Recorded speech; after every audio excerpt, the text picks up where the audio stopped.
Hello friends, welcome back to another lecture, and in this lecture we are going to continue with executive.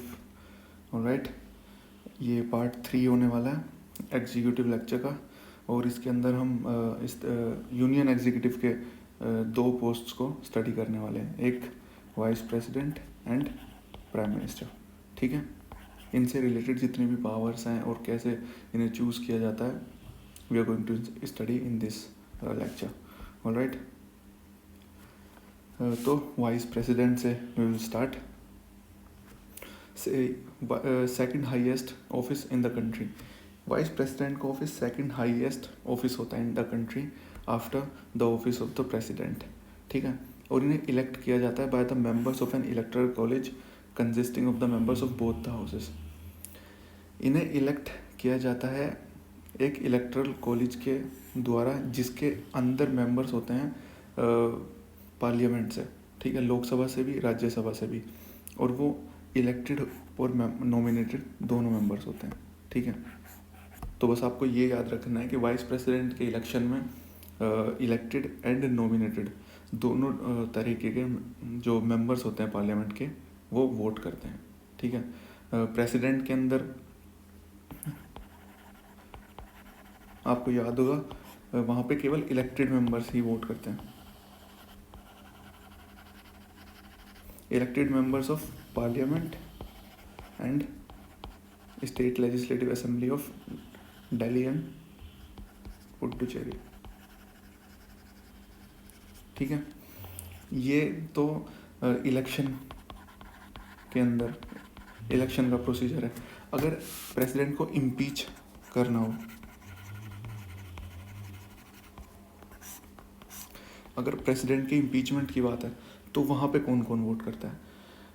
उस case में केवल और केवल elected and nominated member of both the houses. ठीक है, elected and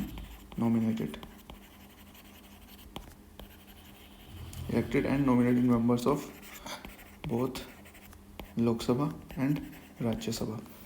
तो अगर president की इम्पीचमेंट की बात की जा रही है तो सेम मेंबर होंगे, और वाइस प्रेसिडेंट की अगर इलेक्शन की बात की जा रही है, मतलब उन्हें वाइस प्रेसिडेंट के इलेक्शन की बात है, तो भी सेम मेंबर होंगे. ये आपको याद रखना है. ठीक है, एंड आई थिंक आप आसानी से इन्हें याद रख लेंगे क्योंकि बिल्कुल सेम ही है.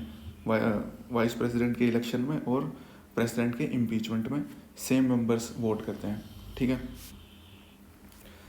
And it does not include the members of the state legislative assemblies.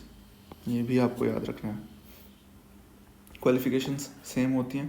Citizen of India, 35 years of age, qualified for the election as a member of Rajya Sabha. ये डिफरेंट है. ठीक है, क्योंकि president should be qualified for election as a member of Lok Sabha. ठीक है, ये president के case में होता है. ठीक है, तो मैं ऑलरेडी बता चुका हूँ कि सिमिलैरिटीज़ डिससिमिलैरिटीज़ अगर अच्छे से आपको पता होंगी तो बिल्कुल भी प्रॉब्लम नहीं आने वाली आपको. Shouldn't hold any office of profit hold नहीं करना है उनको भी. 20 प्रपोजर्स होने चाहिए, 20 सेकेंडर होने चाहिए. प्रेसिडेंट के केस में 50 प्रपोजर्स एंड 50 सेकेंडर्स. ठीक है, एक ये भी डिससिमिलैरिटी है. Oath is administered by the president.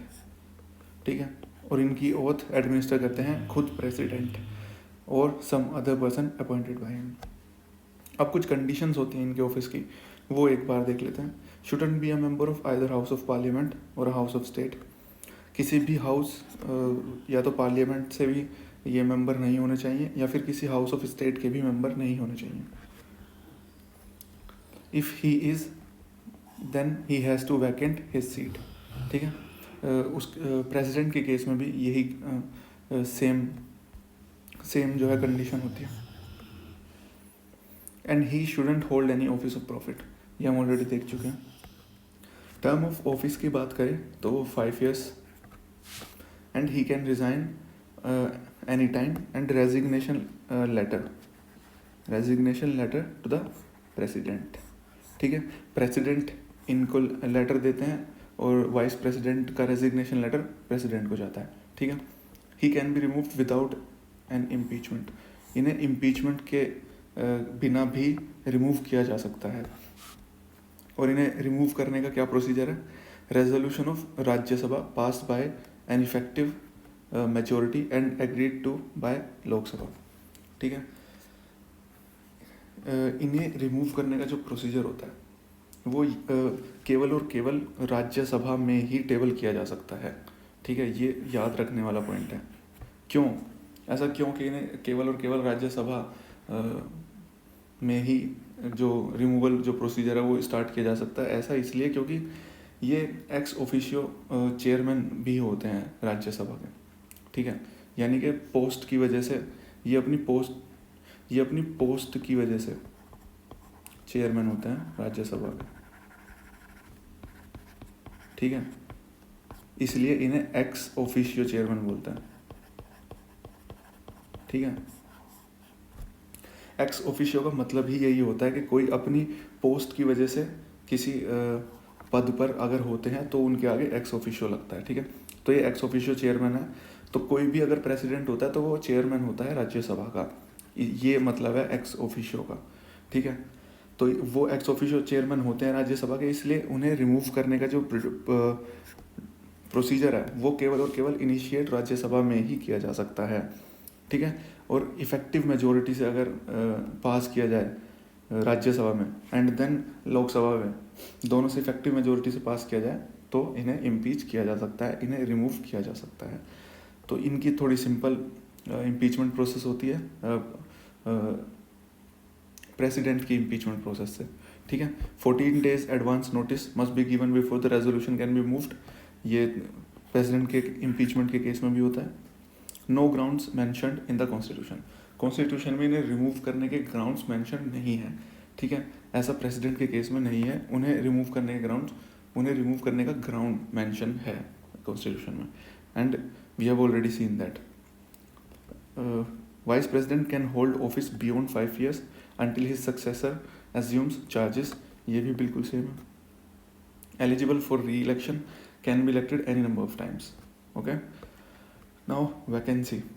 On the expiry of his tenure, election must be held before the expiration of the term. Vacancy कब कब आती हैं वाइस प्रेसिडेंट की पोस्ट पे?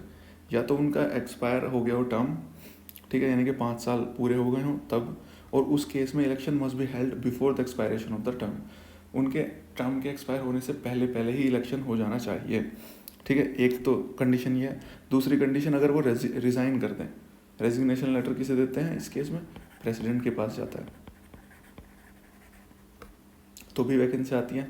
या उन्हें रिमूव कर दिया जाए तो भी वैकेंसी आती है, या फिर उनकी डेथ हो जाए, या फिर otherwise disqualified to hold office, या फिर उनका इलेक्शन जो है वॉइड डिक्लेयर कर दिया जाए।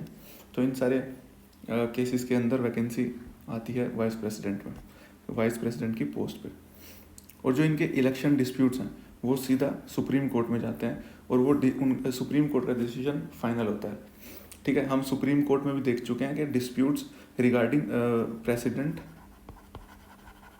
एंड वाइस प्रेसिडेंट, इन दोनों के इलेक्शन के रिगार्डिंग अगर कोई डिस्प्यूट अराइज होता है तो वो सुप्रीम कोर्ट में जाता है। ठीक है, और इस मैटर में सुप्रीम कोर्ट के पास ओरिजिनल ज्यूरिसडिक्शन है, एक्सक्लूसिव ज्यूरिसडिक्शन है एंड फाइनल ज्यूरिसडिक्शन है। ठीक है, ये आपको याद रखना है।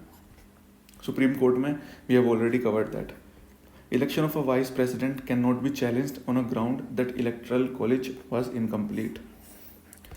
और इलेक्शन, वाइस प्रेसिडेंट के इलेक्शन को इस बेस पे चैलेंज नहीं किया जा सकता है कि जो इलेक्टरल कॉलेज था जिसके थ्रू वाइस प्रेसिडेंट का चुनाव किया गया वो इनकम्प्लीट था। इसे ग्राउंड बना के सुप्रीम कोर्ट को अप्रोच नहीं किया जा सकता है। If the election declared void, act done before this declaration will not be invalidated. अगर इलेक्शन को वॉइड करार दे दिया जाता है तो वॉइड डिक्लेयर करने से पहले जो भी एक्ट हुए हैं उन्हें इनवैलिडेटेड नहीं किया जाएगा। ठीक है, बात करते हैं पावर्स की। इनके पास पावर्स क्या क्या होती हैं? एक्स ऑफिशियो चेयरमैन होते हैं राज्यसभा के, मैं आपको बता चुका हूँ। एक्स ऑफिशियो का मतलब भी बता चुका हूँ। एक्स ऑफिशियो मतलब कि अपनी पोस्ट पे होने की वजह से कोई दूसरी पोस्ट मिलना। ठीक है, अब वेंकैया नायडू जो हमारे वाइस प्रेसिडेंट हैं वो एक्स ऑफिशियो चेयरमैन है राज्यसभा के, क्योंकि वो वाइस प्रेसिडेंट की पोस्ट में है इसलिए उन्हें चेयरमैन की पोस्ट मिली है, तो इसका मतलब है एक्स ऑफिशियो चेयरमैन। और इनकी पावर्स जो होती है वो सिमिलर होती हैं स्पीकर ऑफ लोकसभा के। He acts as a president only for a maximum period of 6 months, केवल 6 महीने मैक्सिमम तक ही वो प्रेसिडेंट बन सकते हैं, क्योंकि 6 महीने के अंदर अंदर प्रेसिडेंट के इलेक्शन कराने होते हैं अगर प्रेसिडेंट की जो पोस्ट होती है वो वैकेंट होती है तो, ठीक है। और उसी दौरान वाइस प्रेसिडेंट जो है प्रेसिडेंट बनते हैं, ठीक है। ये हम ऑलरेडी देख चुके हैं प्रेसिडेंट करते हुए। While president doesn't perform the duties of office of chairman of Rajya Sabha, deputy chairman of Rajya Sabha does that. जब वो प्रेसिडेंट होते हैं तो उस टाइम पर वो राज्यसभा के चेयरमैन नहीं होते हैं, ठीक है। जो डेप्यूटी चेयरमैन होते हैं राज्यसभा के उस टाइम पे वो चेयरमैन बनते हैं राज्यसभा के। ये हम पार्लियामेंट के अंदर देखने वाले हैं, ठीक है। जब हम पार्लियामेंट स्टार्ट करेंगे उसके अंदर हम ये सब स्टडी करेंगे। Office of Indian vice president is model on the lines of American vice president. तो अमेरिकन वाइस प्रेसिडेंट के मॉडल से लिया गया है। अमेरिकन वाइस प्रेसिडेंट बनते हैं अनएक्सपायर्ड टर्म ऑफ हिज प्रेडेसेसर, ठीक है। तो मान लीजिए वहाँ पे 4 साल की टर्म होती है, 4 ईयर की टर्म होती है यूएसए में। अगर 2 साल के बाद ही जो है वैकेंट हो जाए सीट वहाँ के यूएस प्रेसिडेंट की, तो जो वाइस प्रेसिडेंट हैं वो बाकी के 2 साल तक जो है प्रेसिडेंट बनने वाले हैं, ठीक है। रिमेनिंग के जो 2 साल हैं, बचे हुए जो 2 साल हैं वो उस टाइम पे प्रेसिडेंट बनेंगे बाकी के 2 साल। लेकिन इंडिया में ऐसा नहीं है, यहाँ पे वो बस एक्टिंग प्रेसिडेंट बनने वाले हैं until the new president assumes charges. Therefore his superfluous highness भी बोलते हैं, जो इंडियन वाइस प्रेसिडेंट होते हैं उनकी पोस्ट को ये नाम भी दिया गया है, हिज सुपरफ्लुअस हाइनेस, ठीक है। सुपरफ्लुअस मतलब ओछी पावर मिलना, पूरी पावर नहीं है, ओछी पावर है, केवल और केवल 6 महीने मैक्सिमम तक ही वो प्रेसिडेंट बन सकते हैं। Now we are going to study prime minister, okay. President के बारे में मैं आपको ऑलरेडी बता चुका हूँ कि प्रेसिडेंट की जो पोस्ट होती है वो एक नॉमिनल एग्जीक्यूटिव अथॉरिटी होती है, और वहीं पे जो प्राइम मिनिस्टर की जो पोस्ट होती है वो रियल एग्जीक्यूटिव अथॉरिटी होती है। कैसे होती है we have already cover that when we were studying president. Prime minister के बारे में हम इस स्लाइड के अंदर स्टडी करने वाले हैं। President is the head of the state और PM head of the government होते हैं। जो अपॉइंटमेंट होती है प्राइम मिनिस्टर की कॉन्स्टिट्यूशन के अंदर डिफाइन नहीं की गई है, ठीक है। Constitution doesn't contain any specific procedure, कोई स्पेसिफिक प्रोसीजर नहीं है इनके इलेक्शन को लेके, इनकी अपॉइंटमेंट को लेके, ठीक है। हालांकि आर्टिकल 75 बताता है कि PM shall be appointed by the president. Appoint तो प्रेसिडेंट करते हैं, लेकिन इलेक्ट जो है उन्हें डायरेक्टली किया जाता है बाय द पीपल, ठीक है। उनके इसके अंदर कुछ कन्वेंशंस होते हैं। कन्वेंशंस मतलब ये कॉन्स्टिट्यूशन में लिखे हुए रूल्स नहीं होते हैं, लेकिन इन्हें माना जाता है, ठीक है। मतलब आप कह सकते हैं एक तरीके से परंपरा ऐसी चलती आ रही है, ये हार्ड एंड फास्ट रूल नहीं है, ठीक है। ये रूल्स कहीं रिटन नहीं है हमारे कॉन्स्टिट्यूशन में, लेकिन ऐसा होता आ रहा है, ऑलराइट। जैसे leader of the majority party of Lok Sabha, जो लीडर होते हैं मेजॉरिटी पार्टी के लोकसभा के, वो ही प्राइम मिनिस्टर की पोस्ट पर बैठते हैं, ठीक है। If no majority then president के पर्सनल डिस्क्रिशन, उनके पास पावर आ जाती है पर्सनल डिस्क्रिशन में, या फिर सिचुएशनल डिस्क्रिशन भी बोल सकते हैं कि वो प्राइम मिनिस्टर को चूज़ कर सकते हैं। किस केस में? नो मेजॉरिटी के केस में। Usually the leader of the largest party या फिर कोalition पार्टी इन लोकसभा, ठीक है, उन्हीं के जो हेड होते हैं वो पीएम बनते हैं, ठीक है, यूजुअली। देन जब वो प्राइम मिनिस्टर बनते हैं देन उनसे बोला जाता है कि 1 महीने के अंदर अंदर, ठीक है, within a month to seek a vote of confidence, ठीक है। वोट ऑफ कॉन्फिडेंस मांगने के लिए बोला जाता है उनसे 1 महीने के अंदर अंदर प्राइम मिनिस्टर की पोस्ट एक्वायर करने के बाद। President can use personal discretion if PM dies suddenly and there is no obvious successor. अगर पीएम की तत्कालीन मृत्यु हो जाती है और उनका कोई ऑब्वियस सक्सेसर भी नहीं है, तो उस केस में भी प्रेसिडेंट जो है अपनी पर्सनल डिस्क्रिशन यूज़ कर सकते हैं, या फिर सिचुएशनल डिस्क्रिशन जो हम ऑलरेडी स्टडी कर चुके हैं प्रेसिडेंट में। If on the death of PM the ruling party elects a new leader, the president has no choice but to appoint him. लेकिन अगर प्राइम मिनिस्टर की मृत्यु के बाद जो रूलिंग पार्टी है लोकसभा में, वो एक न्यू लीडर अपॉइंट करती है, इलेक्ट करती है, तो सेम लीडर को ही प्रेसिडेंट के द्वारा अपॉइंट किया जाएगा। ठीक है। 1980 में दिल्ली हाई कोर्ट की एक जजमेंट आई थी जिसमें ये बोला गया था कि president may first appoint a PM। President पहले अपॉइंट करेंगे एक जो प्राइम मिनिस्टर होंगे उन्हें, और फिर उनसे बोला जाएगा कि अपनी मेजोरिटी प्रूव करें लोकसभा के अंदर। ठीक है। 1997 में सुप्रीम कोर्ट की जजमेंट भी आई थी, a person who is not a member of either house can be a PM for 6 months. ठीक है, ये बहुत इंपॉर्टेंट है। 1997 में सुप्रीम कोर्ट ने ये बोला था कि अगर कोई मेंबर नहीं है, अगर कोई MP नहीं है, मतलब मेंबर ऑफ पार्लियामेंट नहीं है, मेंबर किसी भी हाउस का मेंबर नहीं है, तो भी उन्हें प्राइम मिनिस्टर बनाया जा सकता है केवल 6 महीने के लिए। उन 6 महीने के अंदर अंदर ही उन्हें MP बनना पड़ेगा। ठीक है। और ये होता कैसे है, देखिए मैं आपको स्टेट लेजिस्लेचर का एग्जांपल देता हूँ। स्टेट लेजिस्लेचर का एग्जांपल और पार्लियामेंट का एग्जांपल बिल्कुल सिमिलर है। योगी आदित्यनाथ जी जब 2017 में जब वो CM बने थे, तो वो MLA नहीं थे। ठीक है। मेंबर ऑफ लेजिस्लेटिव असेंबली, मतलब मेंबर ऑफ लेजिस्लेटिव असेंबली या फिर MLC नहीं थे वो। ठीक है। लेकिन उन्हें तब भी CM बना दिया गया। देन 6 महीने के बाद बाई पोल्स मतलब जो वैकेंट सीट्स होती हैं उन पे इलेक्शंस करा के, और वहाँ से इलेक्शंस कराए जाते हैं जहाँ पे 99.99% जीतने की संभावना होती है। ठीक है। वहाँ से इलेक्शन लड़वा के उन्हें MLA या फिर MLC बनाया जाता है, और 6 महीने के अंदर अंदर ये सब कुछ किया जाता है। ठीक है। तो ऐसे ही पार्लियामेंट के केस में भी होता है। अगर जो PM है वो किसी भी हाउस के मेंबर नहीं है, तो 6 महीने के अंदर अंदर बाय पोल्स पे उन्हें इलेक्शन लड़ना होता है और जीतना होता है, और मेंबर ऑफ पार्लियामेंट बनना होता है। ये इसके अंदर बोला गया है। ठीक है। और सेम प्रोसीजर फॉलो किया जाता है स्टेट लेजिस्लेचर में भी। ठीक है। मैंने आपको योगी आदित्यनाथ जी का एग्जाम्पल बता दिया है, आप सर्च कर सकते हैं इसके बारे में। आई एम श्योर इंटरनेट पे काफ़ी इन्फॉर्मेशन अवेलेबल है।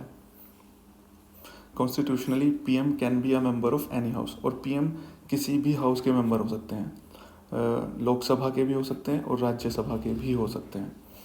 ओथ, टर्म एंड सैलरी के बारे में बात करते हैं तो प्रेसिडेंट के द्वारा ही दिलाई जाती है ओथ। टर्म जो है इनका वो फिक्स नहीं है। ही holds office during the pleasure of the president. President can not dismiss him at any time. ठीक है। प्रेसिडेंट के द्वारा ऐसा नहीं है कि इन्हें कभी भी डिसमिस किया जा सकता है। ठीक है। और ख़ासकर तब जब वो मेजोरिटी मतलब कॉन्फिडेंस हो जब उनके पास लोकसभा में। Has to resign if loses the majority in Lok Sabha. इनको रिज़ाइन करना पड़ता है अगर ये मेजोरिटी लूज़ कर देते हैं लोकसभा में, और the president can dismiss him. अगर ये मेजोरिटी जो है खो दे लोकसभा में, तब प्रेसिडेंट इन्हें डिसमिस भी कर सकते हैं। अब पावर्स से रिलेटेड बात कर लेते हैं, जो PM के पास पावर्स हैं और उनके कुछ फंक्शंस होते हैं, उनसे रिलेटेड बात करते हैं। In relation to council of ministers, council of ministers के रिगार्डिंग क्या पावर्स होती हैं, क्या फंक्शंस होते हैं, वो देखते हैं। He recommend ministers who can be appointed by president. Recommended names by the PM can only be appointed. ठीक है। तो PM के द्वारा ही रिकमेंड किया जाता है प्रेसिडेंट को मिनिस्टर्स के नेम। ठीक है। मिनिस्टर्स के जो नाम होते हैं वो रिकमेंड प्राइम मिनिस्टर के द्वारा ही किए जाते हैं, और उन्हीं नामों को अपॉइंट किया जाता है प्रेसिडेंट के द्वारा। ठीक है। ऑब्लिगेटरी है ये। He allocates and reshuffles various portfolios among the ministers. और जो प्राइम मिनिस्टर होते हैं वो पोर्टफोलियो भी रीशफल कर सकते हैं। ठीक है। Can ask a minister to resign और can advise president to dismiss him. और वो किसी मिनिस्टर से बोल सकते हैं कि आपको रिज़ाइन करना है, या फिर प्रेसिडेंट से भी उन्हें रिमूव कराया जा सकता है किसी मिनिस्टर को। Preside over the meeting of council of ministers. Council of ministers की जो मीटिंग होती है उन्हें भी प्रिसाइड करते हैं जो हमारे ऑनरेबल प्राइम मिनिस्टर होते हैं। And influences it's decision. और उन कैबिनेट मीटिंग की, काउंसिल ऑफ मिनिस्टर्स की जो मीटिंग होती है उनके डिसीजंस को भी इन्फ्लुएंस करते हैं।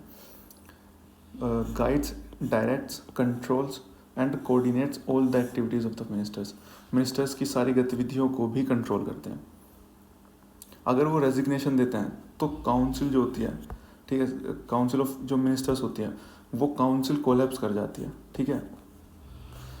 In relation to the president, अब प्रेसिडेंट के रिगार्डिंग इनके क्या फंक्शंस हैं वो देखते हैं। He is the channel of communication between the president and council of ministers.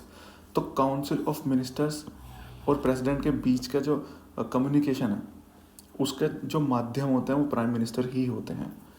Communicate to the president all decisions of the council of ministers relating to the administration of the affairs of the union and proposal of legislation. तो legislation और administration के regarding जितनी भी communication होती है council of ministers और president के बीच में वो सब पीएम के द्वारा ही की जाती है। ये आई थिंक हम ऑलरेडी देख चुके हैं।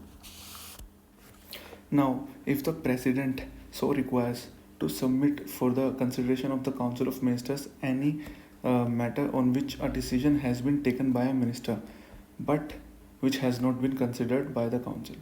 देखिए, अगर प्रेसिडेंट ऐसा चाहे तो प्राइम मिनिस्टर के द्वारा किसी मैटर पे, अगर प्रेसिडेंट चाहते हैं कि किसी मैटर पे कोई काउंसिल ऑफ मिनिस्टर किसी मैटर को देखें और ऐसा नहीं हुआ है अभी तक, तो प्राइम मिनिस्टर जो है उस मैटर को भी काउंसिल ऑफ मिनिस्टर के सामने रख सकते हैं अगर प्रेसिडेंट ऐसा चाहते हैं तो, ठीक है। Prime minister advises the president with regard to the appointment of important officials. कुछ इंपॉर्टेंट ऑफिशियल्स के रिगार्डिंग भी एडवाइस करते हैं प्राइम मिनिस्टर प्रेसिडेंट को, ठीक है। जैसे attorney general of India, CAG के ऑफिस के regarding, chairman and members of UPSC, election commissioners, chairman and members of finance commissions and so on, ठीक है। अब पार्लियामेंट के रिगार्डिंग प्राइम मिनिस्टर के पास क्या क्या पावर्स होते हैं उसके बारे में बात करते हैं। Prime minister advises the president with regard to summoning and proroguing of the session of the parliament. ये देखिए, हम ऑलरेडी प्रेसिडेंट में पढ़ चुके हैं कि इनके पास ये पावर होती है, ठीक है। तो इस पावर के रिगार्डिंग जो एडवाइस होती है वो प्राइम मिनिस्टर के थ्रू ही दी जाती है प्रेसिडेंट को, ठीक है। He can recommend dissolution of Lok Sabha to president at any time. और जो प्रेसिडेंट लोकसभा को डिसॉल्व करते हैं वो भी प्राइम मिनिस्टर की एडवाइस पे ही की जाती है। इसीलिए इनको केवल और केवल एक मतलब एक नॉमिनल एग्जीक्यूटिव हेड बोला जाता है प्रेसिडेंट को, क्योंकि वो प्राइम मिनिस्टर की दी हुई एडवाइसेस पे ही काम करते हैं और इसीलिए प्राइम मिनिस्टर को रियल एग्जीक्यूटिव हेड बोला जाता है। Prime minister announces government policies on the floor of the house. Prime minister के द्वारा जो गवर्नमेंट की मेन पॉलिसीज़ होती हैं वो टेबल की जाती हैं हाउस में, ठीक है। अब कुछ और पावर्स हैं, जैसे प्राइम मिनिस्टर चेयरमैन होते हैं नीति आयोग के, नेशनल डेवलपमेंट काउंसिल के, नेशनल इंटीग्रेशन काउंसिल के, इंटरस्टेट काउंसिल के, नेशनल वाटर रिसोर्स काउंसिल के, ठीक है। Significant role in shaping the foreign policies. जो फॉरेन पॉलिसीज़ की जो शेप होती है, जो फॉरेन पॉलिसीज़ होती हैं उन्हें शेप करने में काफ़ी सिग्निफिकेंट रोल होता है प्राइम मिनिस्टर का, ठीक है। Chief spokes person of the union government, crisis manager in chief at the political level during emergencies. Emergencies में भी वो क्राइसिस मैनेजर इन चीफ का जो है रोल निभाते हैं। Leader of the party in power, political head of the services. अब president के रिगार्डिंग जो रिलेशनशिप है, आर्टिकल 74 में बताया गया है कि council of ministers to aid and advise president, president can tell the council to reconsider the advice. देखिए, आर्टिकल 74 में ये साफ साफ गिवन है कि जो काउंसिल ऑफ मिनिस्टर होगी हेडेड बाय प्राइम मिनिस्टर, वो एडवाइस करेगी प्रेसिडेंट को, ठीक है। और प्रेसिडेंट काउंसिल ऑफ मिनिस्टर को बोल सकते हैं टू रिकन्सिडर द एडवाइस, ठीक है। आर्टिकल 75 बात करते हैं कि president on advice of PM जो अदर जज मिनिस्टर्स होते हैं उन्हें अपॉइंट करते हैं, ठीक है। जो मिनिस्टर्स होते हैं वो होल्ड करते हैं office during the pleasure of the president. और जो काउंसिल ऑफ मिनिस्टर्स होते हैं वो रेस्पॉन्सिबल होते हैं लोकसभा के, ठीक है। They are directly responsible to Lok Sabha, alright. Article 78 बोलता है, डिफाइन करते हैं duty of the PM to communicate to president all decisions of the council, इसके रिगार्डिंग आर्टिकल 78 में गिवन है, ठीक है। To furnish such information relating to the administration of the affairs of the union and proposals of legislation, administration and legislation के regarding जितनी भी information जो बताई जाती है प्रेसिडेंट को प्राइम मिनिस्टर के थ्रू, वो भी आर्टिकल 78 के अंदर गिवन है। If the president so requires to submit for the consideration of the council of ministers any matter on which, ये भी हम ऑलरेडी देख चुके हैं, राइट। हम यहाँ पे ये देख चुके हैं। नाउ अब उन ऐसे 6 चीफ मिनिस्टर्स हैं जो कि बाद में चल के प्राइम मिनिस्टर बने, और उनके नाम हैं मोरारजी देसाई, चरण सिंह, वीपी सिंह, पीवी नरसिम्हा राव, एचडी देवेगौड़ा एंड नरेंद्र मोदी, ठीक है। तो that was it, thank you very much for watching it. और ये यूनियन एग्जीक्यूटिव के रिगार्डिंग लेक्चर था, ठीक है। जो सिमिलर पोस्ट जो स्टेट के लेवल पे हैं उनके रिगार्डिंग लेक्चर कल आने वाला है, ठीक है। तो इनकी सिमिलैरिटीज़ और डिससिमिलैरिटीज़ को ध्यान में रखें आप। और गाइज लेक्चर आई नो लेंदी हो रहे हैं, but I can't do anything about this, ठीक है।